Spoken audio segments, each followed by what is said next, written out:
the Kingfisher, your tackle and bait specialist. Daiwa, feel alive.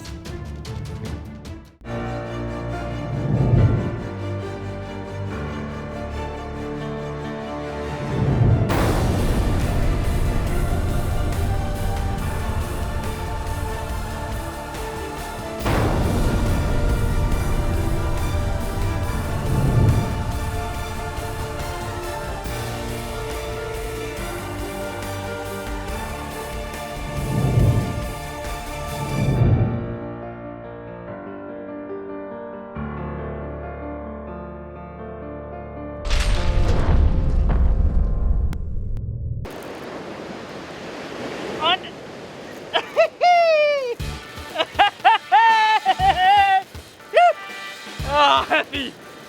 Oh. Welcome to ASFN, guys. Team Daiwa is getting smoked here. Oh, lovely. Lovely, lovely, lovely. There goes the braid. Guess where we are? We're at Mazeppa, the island, my favorite place in the country. We got about half an hour of light left.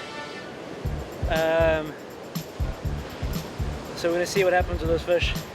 It's been cloudy, so there's been low light level, so there's been 1 or 2 bites before. 20 minutes ago I got pulled flat and the hook's pulled.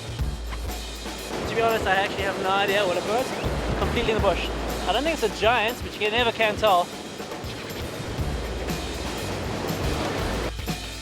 When you're fishing such deep water points, sometimes the fish can come 30 meters from the front and come close. You think you've got a small fish and it realizes a bit of trouble and he turns around and takes line again. So very hard to judge on the side of the fish. The fish is fighting right on the surface. Generally indication of a grey or a blackfin. I'd like a big blackfin. I haven't got a big blackfin before.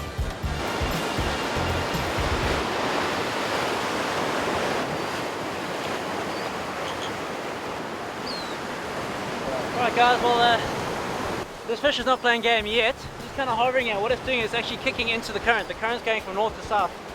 So this fish is just aerating itself, just kicking in motion, keeping the same place. Now what I want it to do is get tired. The drag on the line and all that will get tired and will arc right and will go with the current to go across the bay. That's ideal time. He's tired, and then once he's there I can run back, give me a chance to run back onto the beach. Okay, well, the fish is in the bricks now, and the best I can do right now is hold, because I think it's the lead on the rock. If I free spool it, my main line's going around the rock and then it's thin, it'll cut off. I just hope for a bit of luck.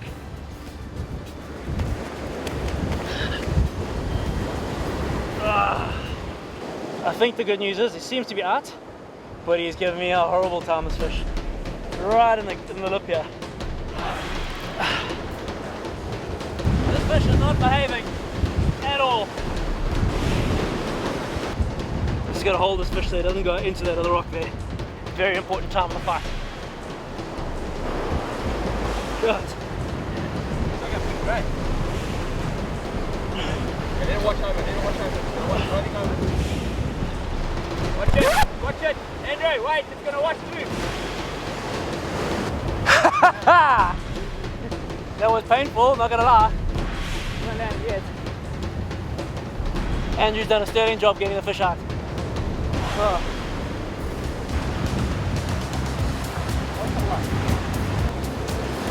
Alright guys, that's a dusky right there. It's actually my biggest one. I've never really caught a big one. It's not that big, but it's probably 70, 75, maybe 80 kilos. Probably 75, 70, 75. Is it? It's a grey. Grey? Yeah, it's a grey. Where's the rig? 172. Yeah. Let me get this fish back in the water. Alright guys, that takes us to the end of our evening. It's getting dark here. Transcar Point, not very clever to fish in the dark. Lovely fish, bit of help with Andrew getting it out. Alright guys, now I'm going to show you how to tie that slide trace that I caught that shark on. First of all, I'm just going to show you the components.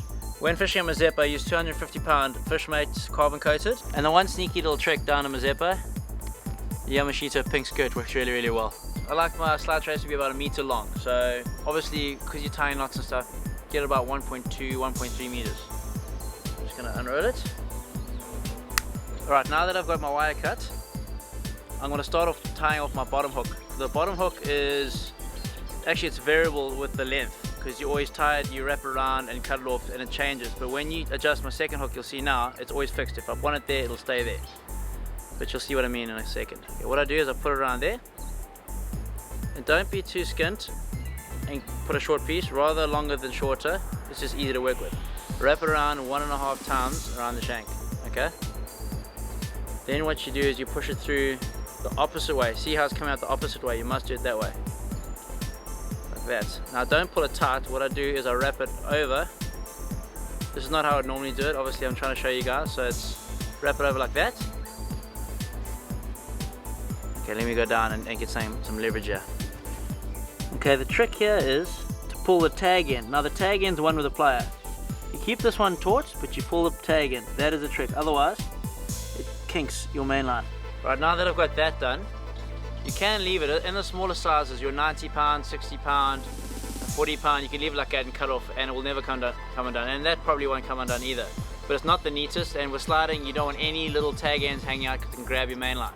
You want it as neat as possible, because when it slides out, if a wave knocks it over, that little tag end catches and it's just not going to slide all the way out.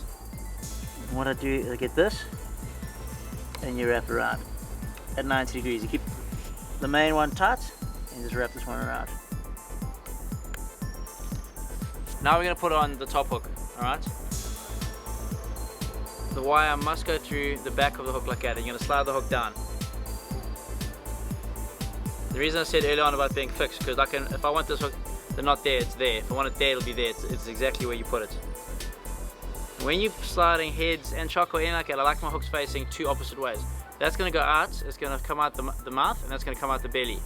So you got them facing two different ways. Generally, I don't like to go too far, because if you get one there in the shark's mouth, one in its pec fin, or somewhere in the other side of the jaw, that can break or it can open your hook. So on average, I probably leave them about that far apart. Right. So now I want it there, so I peg it there. See what I'm doing now? You see how it's coming out? And I take it around like that, and I wrap it around. Now there's no set times. I'll do it like 4 times. I've seen Dean does it about 6 times. Wrap around tight, so you must hold it tight like that. And then I take the end of the wire and I push it through. It must come out this way. Now I'll show you why it must come out this way. You pull it there, gently, smoothly, no kinking. Job done.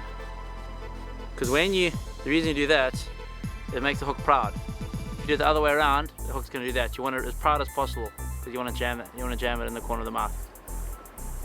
And that's it. Put that on around a door handle, a burglar guard, or a vise like that. Just pull it tighter, but generally that's perfect. Alright guys, well there you have it. That's how you make a slide trace. Job done.